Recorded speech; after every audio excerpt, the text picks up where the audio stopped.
Setting the interest rate is one of the most important economic policy tools. It directly affects people's lives in a very significant way, not least through its impact on the housing market. Yet the decision on the level of interest rates is taken by 9 unelected people that sit on the Monetary Policy Committee in the Bank of England. It was the Labour government that made the Bank of England independent in 1997, giving it this critical economic power. So this didn't happen in a vacuum. There has been a trend towards the increasing use of arm's-length bodies and non-ministerial departments in the UK, as well as in other countries. This does reflect a broader movement to delegate certain functions to specialised independent organisations.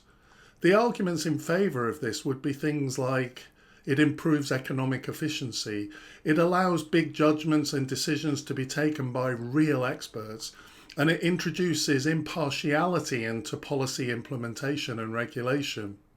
Now, I think that there are literally hundreds of arm's-length bodies and non-ministerial departments, quangos, that contribute to running the UK economy and the system of governmental decision-making. And of course, in principle, involving genuine experts in policy decision-making is only a good thing. However, there is an argument that in some cases this process has gone too far, that politicians have hollowed out government, that they've reneged on their responsibility to the people that elected them. What does this say about politicians when we subcontract out critical decision-making on issues such as the level of the interest rate? The message is that politicians are not to be trusted and we should leave things to independent experts. The truth is that none of these bodies is truly independent. So what I've just said there is actually a quote from Liz Truss in her recent book. Now, so much of what Liz Truss says I do not agree with. However, on this, I do kind of agree with her. I'm not making any overall criticism here on the use of experts, arm's length, non-departmental government bodies. Perhaps there are many cases where their use is efficient and helps in implementing the best policies. However, in the case of the Bank of England independence in setting the UK interest rate, I have been having some doubts. Economic decisions often involve subjective judgments. For instance, when setting interest rates, there may be trade-offs to be made, for example, between inflation and unemployment. There is not a single right answer to what the interest rate should be. The complexity and unpredictability of the economy means that the decision is subjective. Different experts will have different views, and this makes the decision on interest rates inherently political. So it's clear that the 9 members of the Monetary Policy Committee don't always agree. The decisions are often split, and this highlights that the interest rate decision is not a purely technical one. On the 1st of August, the Monetary Policy Committee voted to reduce the bank rate by 0.25 percentage points to 5%, a reduction of 1/4%. This chart shows the vote of the 9 members of the committee. It was a split decision, a 5-4 majority in favour of reducing the interest rate. This chart shows the judgments of the committee members from 2019 through to 2024. Each line here represents one person. Now obviously when they all vote for the same rate, it shows only as one line because they're on top of each other here in the graph. When the lines diverge, it means there was a split decision. So we can see that basically for the last 3 years, they have never all agreed. And this just emphasises the point that there isn't a single right answer to this question. Now, I'm not criticising the committee here. They are all genuine experts, and it's perfectly normal that there would be differences of opinion. However, we live in a democracy where we vote for our elected representatives to make political decisions on our behalf, not to subcontract out the political decision-making. There is a political element, a subjectivity to this interest rate decision. Incredibly, I'm going to quote Liz Truss again here, because I think she actually says this quite well in her book. The Bank of England and the OBR are infused with the same Treasury orthodoxy, but as independent institutions, they're not subject to challenge from elected politicians. Their actions move markets and affect people's lives, but instead of being robustly scrutinised, their pronouncements are treated with the same reverence that's given to other technocratic institutions nowadays. She continues, the Treasury, Bank of England and the OBR are deeply embedded in these social and professional networks and share the same belief in the established economic orthodoxy. It's a classic example of groupthink. There is a way of thinking in government. I worked as a government economist in the DTI back in the 1980s. When I started in the job, I kind of learned the way of thinking in the department. There was a DTI orthodoxy. Now, I don't like the way Truss turns this into a conspiracy theory, but I do kind of agree that these institutions are subject to a kind of groupthink. The MPC report is really well argued. It's excellent information. It's presented in a digestible format. There is full transparency of the Monetary Policy Committee's decisions.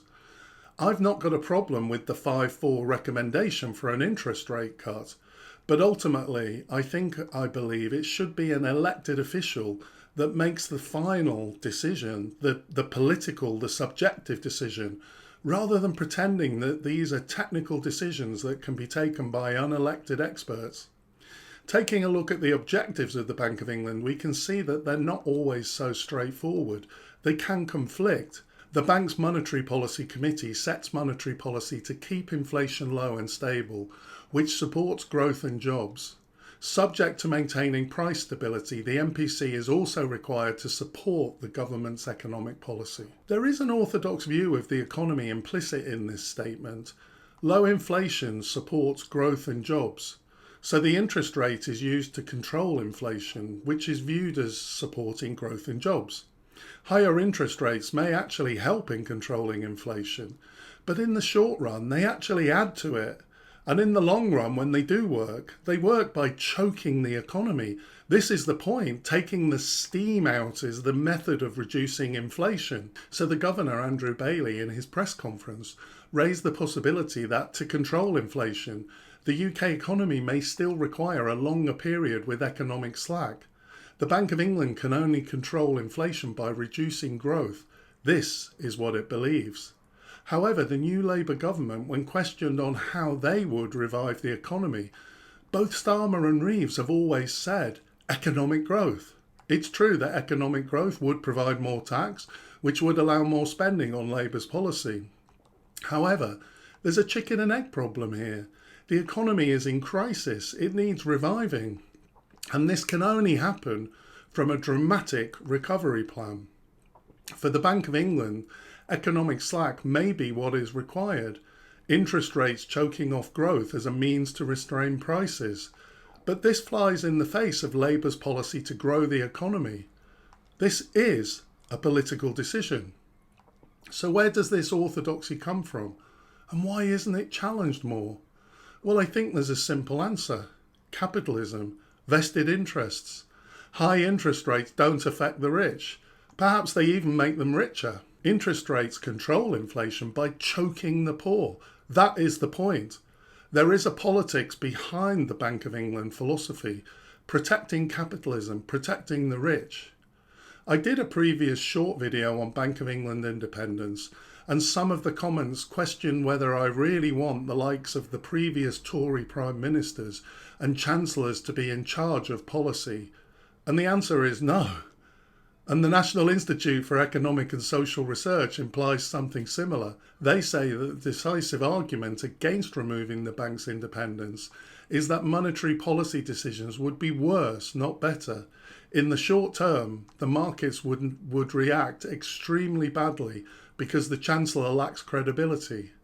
This is a sad truth, that our politics lack credibility, that markets believe the experts more than politicians.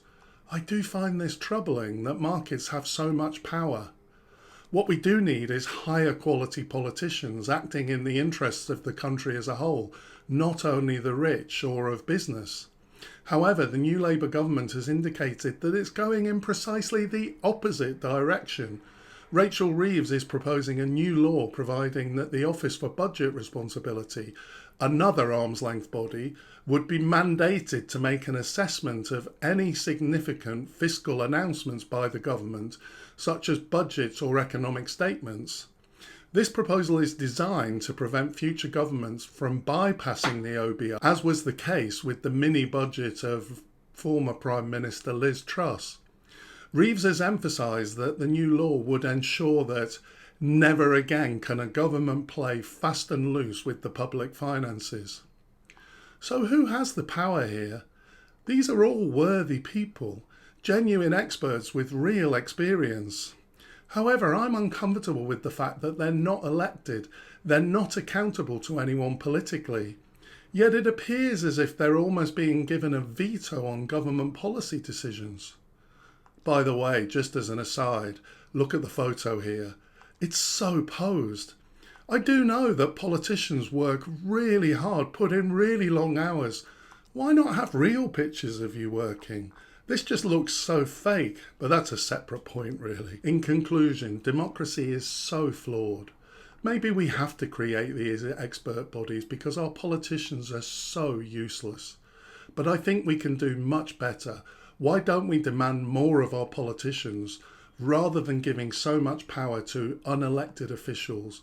Passing the buck like this, even if it's the lesser of the evils in the current system, is just not right. Thanks for watching, and I'll see you next time.